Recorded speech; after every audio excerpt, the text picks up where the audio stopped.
Hello students, आज का अपना टॉपिक है पोस्ट गैस्ट्रुलेशन डेवलपमेंट। इससे पहले वीडियो में मैंने आप लोगों को gastrulation in in development of चिक में बताया था।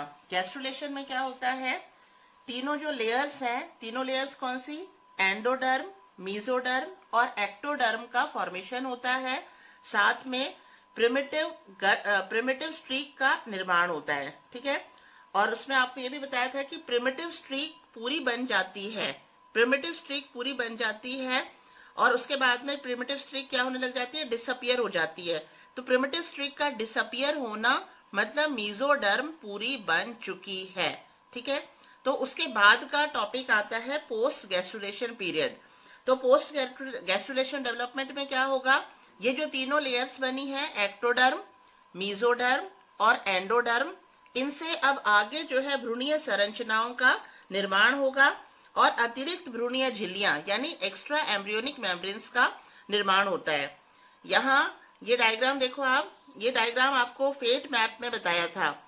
तो फेट मैप में यानी संभावी आगे संरचनाएं जो बनती हैं इन लेयर्स से, तो यहाँ क्या है, ये न्यूरल एक्टोडर्म, जो 2/3 पार्ट होता है एक्टोडर्म का, न्यूरल एक्टोडर्म। न्यूरल एक्टोडर्म से बनता है आगे चल करके एपिडर्मिस वाला भाग और न्यूरल प्लेट, और न्यूरल प्लेट से बाद में क्या बनता है, न्यूरल ग्रूव। न्यूरल ग्रूव के बाद में क्या बन जाती है, ये न्यूरल ट्यूब बन जाती है। यानी न्यूरल एक्टोडर्म से बनती है एपिडर्मिस एंड न्यूरल ट्यूब। ठीक है, उसके बाद में इसके नीचे का ये जो भाग है, ये है नोटोकॉर्डल मीजोडर्म। तो यहाँ पर इसको हम कॉर्डो मीजोडर्म भी कह सकते हैं, क्योंकि इस वाले भाग से, नोटोकॉर्डल मीजोडर्म वाले भाग से, ये जो ब्लैक कलर का शो किया है, इस वाले भाग से तो बनती है नोटोकॉर्ड, और उसके बाद में जो है ये बाकी मीजोडर्म की लेयर्स है। मीजोडर्म की लेयर्स में प्रीकॉर्डल मीजोडर्म, सोमैटिक मीजोडर्म और लेटरल मीजोडर्म। तो ये जो पूरा भाग है, ये ब्लैक वाला भाग और इसके नीचे का ये पिंक और साइड में सोमैटिक मीजोडर्म और ये नीचे ऑरेंज जो शो किया है, ये वाला भाग क्या बनाता है, मीजोडर्म वाला भाग बनाता है, और इससे बनता है नोटोकॉर्ड वाला हिस्सा। ठीक है, अब रहती है थर्ड लेयर। थर्ड लेयर कौन सी है, एंडोडर्म। एंडोडर्म जो हाइपोब्लास्ट से बनती है। तो एंडोडर्म से आगे चल करके क्या बनता है, प्रिमिटिव गट का निर्माण होता है। तो पोस्ट गैस्ट्रुलेशन डेवलपमेंट में आगे यही चीज हम पढ़ेंगे कि किस तरह से एक्टोडर्म से न्यूरल ट्यूब बन रही है, और उसके बाद नोटोकॉर्ड का डेवलपमेंट हो रहा है, उसके बाद मीजोडर्म जो है ये बन रही है, और उसके बाद किस तरह से एंडोडर्म से प्रिमिटिव गट का निर्माण हो रहा है। तो सबसे पहले अपन इसमें टॉपिक लेते हैं फॉर्मेशन ऑफ न्यूरल ट्यूब, जिसे कहेंगे न्यूरुलेशन। ठीक है, तो यहाँ हम ये डायग्राम से ही इसको शो करते हैं। सबसे पहले यहाँ देखो आप, ये प्रिमिटिव स्ट्रीक पूरी बन चुकी है। उसके बाद मैंने क्या बताया था, प्रिमिटिव स्ट्रीक धीरे धीरे क्या होने लग जाती है, छोटी होने लग जाती है। तो हैंसेंस नॉट पीछे की तरफ जाने लग जाती है। इसके साथ साथ में प्रिमिटिव पिट जो है ये भी पीछे की तरफ जाने लग जाता है, इसकी साइज छोटी होती रहती है। जैसे जैसे प्रिमिटिव स्ट्रीक यानी आधी रेखा की लंबाई छोटी होती जाती है, वैसे वैसे आगे की तरफ हेड प्रोसेस का डेवलपमेंट शुरू हो जाता है। हेड प्रोसेस के डेवलपमेंट में यहाँ सबसे पहले जो ये न्यूरल एक्टोडर्म है, उस एक्टोडर्म से बनती है न्यूरल प्लेट। ये प्लेट के जैसी संरचना बन गई। उसके बाद में क्या होता है, इसमें ये जो न्यूरल प्लेट है, ये यहाँ और कोशिकाएं जुड़ती जाएंगी, तो यहाँ जो बीच वाले हिस्से में इसमें एक खांच बन जाती है। तो ये जो खांच यानी तंत्रिका खांच, न्यूरल ग्रूव। अब ये नीचे खांच बन रही है, तो साइड में कोशिकाएं दोनों तरफ क्या हो जाएंगी, फोल्ड हो जाएंगी ऊपर की तरफ। तो ये क्या बन जाएगा, न्यूरल फोल्ड। ठीक है, उभार। और उसके बाद में ये जो दोनों साइड में जो उभार बने हैं, ये दोनों साइड के उभार ऊपर की तरफ आकर के एक दूसरे से जुड़ने लग जाते हैं धीरे धीरे, और ये एक तरफ से एक, दोनों एक दूसरे से जुड़कर क्या बन जाएगा, न्यूरल ट्यूब बन जाएगी। जिस तरह से आपको ये एक डायग्राम एक इससे शो करते हैं, जैसे मान लो ये है प्लेट की संरचना, ये प्लेट है अभी, उसके बाद और कोशिकाएं जुड़ती जाएंगी, तो ये यहाँ से क्या बन गया, खांच बन गई। तो ये बीच में खांच बन गई और यहाँ उभार हो गया, तो ये हो गया न्यूरल ग्रूव। ये जो उभार है ये क्या हो जाएगा, न्यूरल फोल्ड। और धीरे धीरे ये न्यूरल फोल्ड आगे की तरफ ऊपर की तरफ आकर के आपस में एक दूसरे से जुड़ गई, तो ये क्या बन गया, एक ट्यूब बन गई, न्यूरल ट्यूब। ठीक है, शुरू में न्यूरल ट्यूब यानी प्रारंभिक अवस्थाओं में न्यूरल ट्यूब ऊपर की तरफ से क्या होती है, यहाँ पर ओपन होती है, छिद्र होता है, तो इस छिद्र को क्या कहेंगे, न्यूरल पोर। तो इस तरह से न्यूरल एक्टोडर्म से न्यूरल प्लेट बनी, न्यूरल प्लेट से बीच में खांच बन गई, न्यूरल ग्रूव, खांच के दोनों साइड में उभार हो गया, न्यूरल फोल्ड, न्यूरल फोल्ड दोनों तरफ से ऊपर की तरफ से आपस में जुड़ करके बना लेते हैं न्यूरल ट्यूब। और ये न्यूरल ट्यूब, ये जो सोमाइट्स हैं, 5 नंबर सोमाइट हैं, तो 5 जोड़ी सोमाइट्स के तक यहाँ पर बन जाती है। प्रारंभिक अवस्था में न्यूरल ट्यूब ऊपर की तरफ से क्या होती है, ओपन होती है, तो ये कहलाएगा न्यूरल पोर। साथ साथ में हमें ये भी बताते जाना है कि हैंसेस नॉट पीछे की तरफ सरकती जाती है और प्रिमिटिव स्ट्रीक यानी आधी रेखा की लंबाई जो है वो छोटी होती जाती है। तो ये हो गया न्यूरुलेशन, बहुत सिंपल है। ठीक है, उसके बाद सेकेंड प्रोसेस हम इसके अंदर लेते हैं, ये न्यूरुलेशन का डायग्राम के साथ क्लियर हो गया। उसके बाद हम लेते हैं second part, formation of notochord. Again मैंने ये डायग्राम बनाया है, इसमें ये जो रेड पोर्शन ये क्लियर हो गया कि इससे न्यूरल ट्यूब बनी है। इसी समय at the same time head वाले भाग में ये जो हिस्सा है नोटोकॉर्डल मेसोडर्म वाला जो हिस्सा है, इससे नोटोकॉर्ड का निर्माण होगा। ठीक है, तो नोटोकॉर्ड का निर्माण होगा और ये जो प्रीकॉर्डल मेसोडर्म वाला भाग है, इस प्रीकॉर्डल मेसोडर्म से सिर वाले भाग में मेसोडर्म का स्तर बनेगा। ठीक है, बस इतना सा ही हमें इसमें लिखना है। फॉर्मेशन ऑफ नोटोकॉर्ड किससे हो रहा है, कॉर्डल मेसोडर्म से, और प्री कॉर्डल मेसोडर्म जो है सिर वाले भाग में मेसोडर्म का स्तर बनाता है। उसके बाद हम थर्ड स्टेप लेते हैं, मीजोजेनेसिस। ठीक है, तो मीजोजेनेसिस यानी मेसोडर्म जो बन रहा है उसके बारे में हमें बताना है। नोटोकॉर्ड बनने के बाद में, यहाँ ये डायग्राम देखो, ये नोटोकॉर्ड बता दी मैंने बीच में। नोटोकॉर्ड बनने के बाद में नोटोकॉर्ड के दोनों साइड में मेसोडर्म की 3 धारियां दिखाई देती हैं, यानी 3 धारियां पाई जाती हैं। ये नोटोकॉर्ड हो गई और दोनों साइड में 3 धारियां जो है मेसोडर्म की बन जाती हैं, जिसमें से जो नोटोकॉर्ड के एकदम पास वाली जो मेसोडर्म की लेयर है ये कहलाती है एपीमियर। इसको हम सोमैटिक मेसोडर्म भी कह सकते हैं। और इसके बाहर की साइड में, दोनों लेटरल साइड में जो लेयर बन रही है मेसोडर्म की, उसको कहेंगे मीजोमियर। और लेटरल साइड में यानी सबसे बाहर की तरफ इसके जो मेसोडर्म की लेयर बन रही है उसे कहेंगे हाइपोमियर। तो क्या नाम हो गया, नोटोकॉर्ड के दोनों साइड में क्या है, एपीमियर, और उसके दोनों साइड में क्या है, मीजोमियर, और बाहर की साइड में क्या है, हाइपो सकते हैं, सोमैटिक मेसोडर्म, फिर मेसोडर्म, और फिर लेटरल मेसोडर्म। यही नाम आप यहाँ देखो, ये है सोमैटिक मेसोडर्म, दोनों साइड में है ना। ये नोटोकॉर्ड बन गई बीच में, तो नोटोकॉर्ड बन गई और यहाँ पर क्या है, सोमैटिक मेसोडर्म, और उसके बाद में बीच में एक लेयर कौन सी आ जाएगी, मेसोडर्म, और यहाँ पर ये है लेटरल मेसोडर्म। ठीक है, तो ये जो सोमैटिक मेसोडर्म का जो फॉर्मेशन है ये कब शुरू होता है, आफ्टर 20 आवर्स ऑफ डेवलपमेंट, यानी 20 घंटे के डेवलपमेंट के बाद में सोमैटिक मेसोडर्म का जो है डेवलपमेंट शुरू होता है।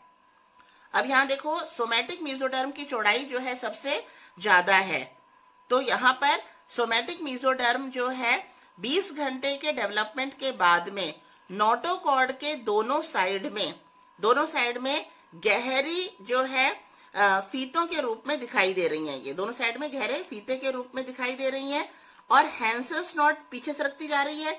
तो हैंसेस नॉड के पीछे प्रत्येक दोनों साइड में एक खांच विकसित होती है 20 घंटे के बाद में, और ये जो खांच विकसित हो रही है इन खांचों से बनता है फर्स्ट और सेकेंड सोमाइट, यानी 20 घंटे के डेवलपमेंट के बाद में बना फर्स्ट और सेकेंड सोमाइट सोमैटिक मेसोडर्म में। ठीक है, उसके बाद में 20 घंटे के विकास के बाद में हर 1 घंटे की दर से एक जोड़ी सोमाइट का फॉर्मेशन होता जाता है। ठीक है, उसके अब आगे की तरफ देखो आप, ये जो सोमैटिक मेसोडर्म है ये आगे हेड वाले भाग में जो हेड मेसोडर्म था, तो उस हेड मेसोडर्म से आगे सतत रहता है। तो ये हो गया सोमैटिक मेसोडर्म। या ईपीमियर के बारे में।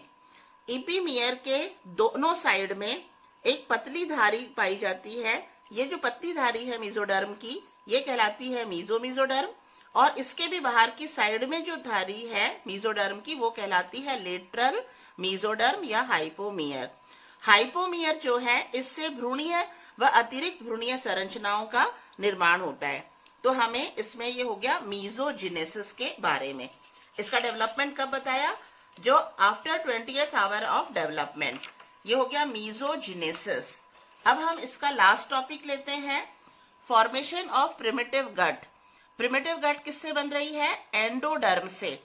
एंडोडर्म किससे बनती है? हाइपोब्लास्ट से। ठीक है, तो प्रिमिटिव गट का डेवलपमेंट में हमें क्या बताना है? प्रिमिटिव गट की जो प्रारंभिक विकास है वो आर्केंड्रॉन यानी आद्यांत्र के रूप में होता है। इसमें डॉर्सल साइड में तो जो है एक्टोडर्म होती है, और वेंट्रल साइड में क्या होता है? इसमें योक होता है। आपको वो डायग्राम ध्यान होगा, बॉल का जो डायग्राम बताया था मैंने आपको बॉल के एग्जाम्पल से, इसके पहले जो बनाई थी वीडियोस में, तो उसमें ये है। तो यहाँ पर क्या है? Dorsal side. तो डॉर्सल साइड में जो है एक्टोडर्म की लेयर होती है प्रिमिटिव गट के, और वेंट्रल साइड में क्या है? योक वाला भाग है। ठीक है, तो पहले हमें तो ये बता देना है कि प्रिमिटिव गट की प्रारंभिक विकास आर्केंड्रॉन के रूप में होती है। पृष्ठ सतह की तरफ एक्टोडर्म है और अधर सतह की तरफ इसमें योक वाला भाग है। अब जैसे जैसे न्यूरुलेशन होता रहता है, न्यूरुलेशन यानी न्यूरल ट्यूब का बनना और उसके बाद में नोटोकॉर्ड का बनना, तो जैसे जैसे न्यूरुलेशन होता रहता है वैसे वैसे भ्रूणीय सिर वाले भाग में अग्र आंत्र का विकास होता है, एंटीरियर इंटेस्टाइन। ठीक है, तो अग्र आंत्र का विकास होता है।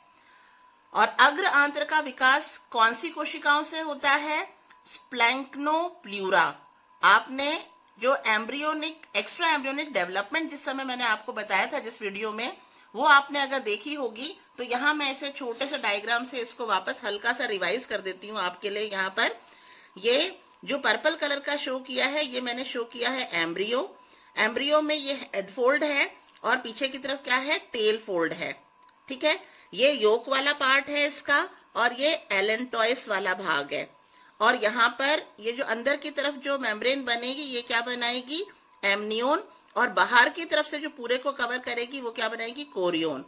तो यहाँ मैंने इसमें आपको एलिमेंट्री कैनाल का डेवलपमेंट अगर आपको ध्यान हो तो उसमें क्या बताया था? पहले अग्रांत्र बनती है, उसके बाद पश्च आंत्र बनती है। तो पश्च आंत्र टेल फोल्ड की साइड बनेगी, अग्र आंत्र जो है हेड फोल्ड की साइड बनती है, और मध्य में क्या है? मिडगट है, और मिडगट जो है वो योक की साइड में ओपन होती है, और फोरगट और हाइंडगट जो है ये पीछे से जो है बंद होती हैं। ठीक है, और इसका डेवलपमेंट किससे बताया था? स्प्लैंक्नोप्ल्यूरल लेयर से। ठीक है, तो यहाँ इसी चीज को अब आप वापस देखते हैं। सिर वाले भाग में अग्र आंत्र का विकास पहले होता है।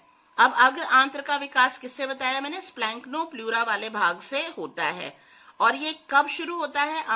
एंटीरियर गट कब बनती है? भ्रूणीय विकास के प्रथम दिन। तो प्रथम दिन एंटीरियर गट बन गई जो हेड फोल्ड की साइड में है। अब ये यहां से बंद है, आगे से बंद है, लेकिन ये पार्श्व साइड में यानी लेटरल साइड में और नीचे की तरफ ये ओपन है।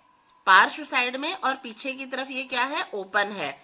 तो ये जो ओपनिंग वाला जो भाग है इसका, ये भाग कहलाता है एंटीरियर इंटेस्टाइनल पोर्टल। ठीक है, तो एंटीरियर इंटेस्टाइनल पोर्टल। और ये एंटीरियर गट जो बन रही है, कब बन रही है? 24 घंटे का जब डेवलपमेंट हो जाता है उस समय एंटीरियर गट का निर्माण होता है हेड फोल्ड की तरफ। उसके बाद में जो है हम लेते हैं कि 40 घंटे का जब विकास हो जाता है, तो लगभग 40 घंटे के विकास के बाद में टेल फोल्ड की साइड में बनती है पोस्टीरियर गट। टेल फोल्ड की साइड में क्या बना? पोस्टीरियर गट। ये पोस्टीरियर गट ऊपर की तरफ मिड गट से सतत रहती है, यानी ये ऊपर की तरफ यहां से ओपन है, तो इस ओपनिंग को क्या कहेंगे? Posterior intestinal portal. ठीक है, और ये बीच में हिस्से में क्या बनेगा? Midgut. तो इस तरह से पहले 24 घंटे का जब भ्रूण होता है तो हेड साइड में बनता है, हेड फोल्ड की तरफ बनती है एंटीरियर गट, जो पीछे की तरफ और पार्श्व की तरफ ओपन होती है। इस ओपनिंग को कहते हैं एंटीरियर इंटेस्टाइनल पोर्टल। 40 घंटे का जब भ्रूण होता है तो टेल फोल्ड की साइड में बनती है पोस्टीरियर गट, और ये इसकी यहाँ जो ओपनिंग है ऊपर की तरफ, इसको कहेंगे पोस्टीरियर इंटेस्टाइनल पोर्टल, और जो है बीच में ये मिडगट वाला भाग है। तो इस तरह से फिर ये तीनों मिलकर के पूरी प्रिमिटिव गट का निर्माण कर लेते हैं। ठीक है, अब इसमें ये है पार्श्व पीछे की ओर पीतक में खुली रहती हैं। प्रारंभिक अवस्था में अग्रांत, ये आपको पहले बता दिया था, ये अग्रांत जो है पीछे की तरफ और पार्श्व साइड में पहले ओपन होती है। तो ये हो गया फॉर्मेशन ऑफ प्रिमिटिव गट। तो इस तरह से ये अपना टॉपिक कंप्लीट होता है, पोस्ट गैस्ट्रुलेशन डेवलपमेंट इन चिक एम्ब्रियो। Thank you.